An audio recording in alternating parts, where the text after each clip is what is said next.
we decided to step up our support to Ukraine, further strengthen our deterrence and defense, and invite Finland and Sweden to become NATO members.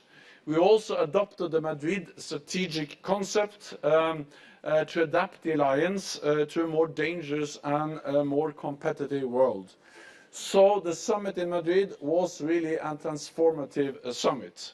And now, as we look ahead to our summit in Vilnius in Lithuania next year, we are implementing the decisions we took in Madrid.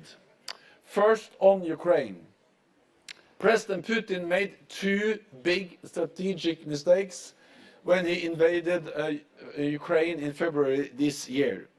He underestimated the Ukrainians' bravery and will to fight, and he underestimated the unity and relentless resolve by NATO allies and partners to support Ukraine.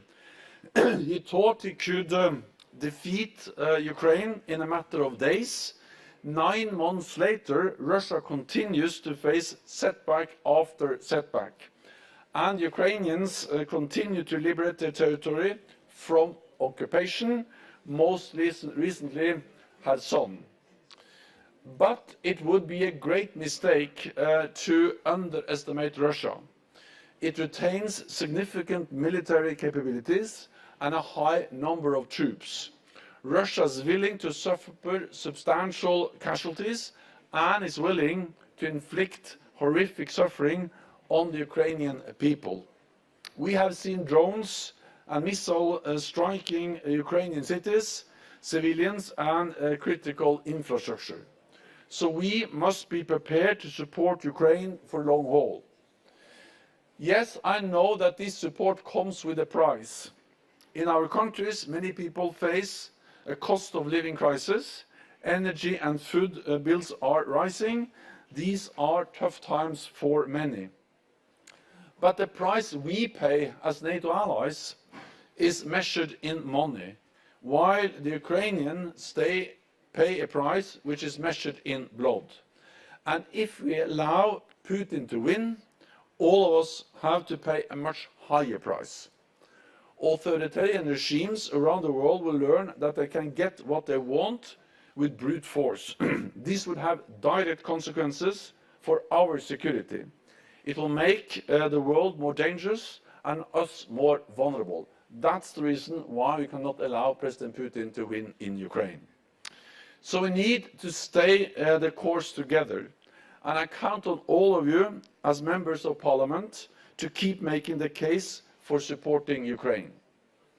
Second, deterrence and defense. We have been strengthening our defenses since 2014 in response to Russia's illegal annexation of Crimea. We have implemented the biggest reinforcement of collective defense since the end of the Cold War. Now we are doing even more to prevent the conflict in Ukraine from escalating beyond Ukraine.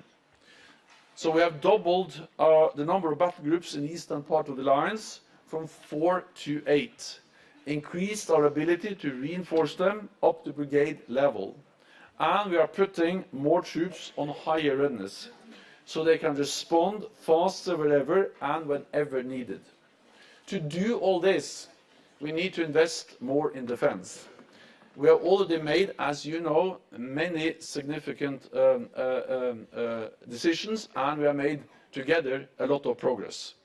2022 will be the 8th consecutive year of increased defense spending across Europe and Canada.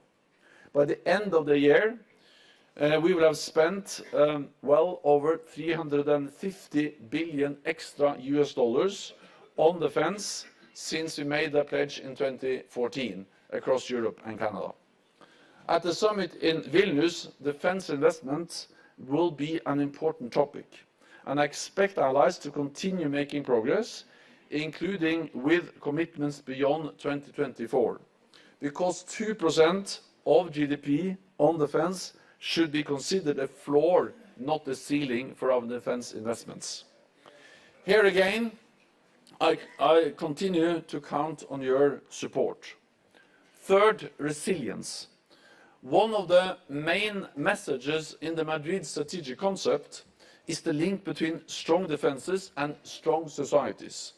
The war in Ukraine has exposed some key vulnerabilities. For too long, we have been dependent on Russian oil and gas to heat our homes and fly our jets. And we have seen how Russia has weaponized energy and tried to use it to blackmail us and to prevent us from supporting Ukraine. But Putin has not succeeded. Allies are now diversifying their supplies. We are moving away from fossil energies and investing in renewable sources. This is good for our security and it's good for the climate. But we need to be careful not to create new dependencies, most notably on China. We see growing Chinese efforts to control our critical infrastructure, supply chains and key industrial sectors. Chinese rare earth minerals are present everywhere, including in our phones, our cars and our military equipment. We cannot give authoritarian regimes any chance to exploit our vulnerabilities and undermine us. For this, it is essential that we boost the resilience of our societies and our infrastructure. Resilience is a collective effort, and I count on you all to play your part here too. Finally, Finland and Sweden. In Madrid, all allies made the historic decision to invite these two countries to join NATO. We signed the accession protocols, and now the ratification process is almost completed, with 28 out of 30 allies having already ratified. In Madrid in June, Turkey, Finland and Sweden signed the trilateral memorandum. Finland and Sweden have delivered on their commitments. They are strong partners of our joint fight against terrorism. So the time has come to finalize the accession process and to welcome Finland and Sweden as full members of NATO.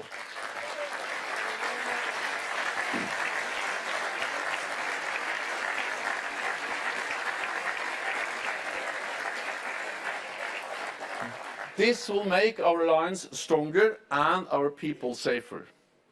We must also step up our cooperation with our partners near and far, with those most affected by Russian aggression and coercion, like the Republic of Moldova, Georgia and Bosnia and Herzegovina, and with all like-minded countries around the world, from Latin America to the Middle East and North Africa to the Indo-Pacific region.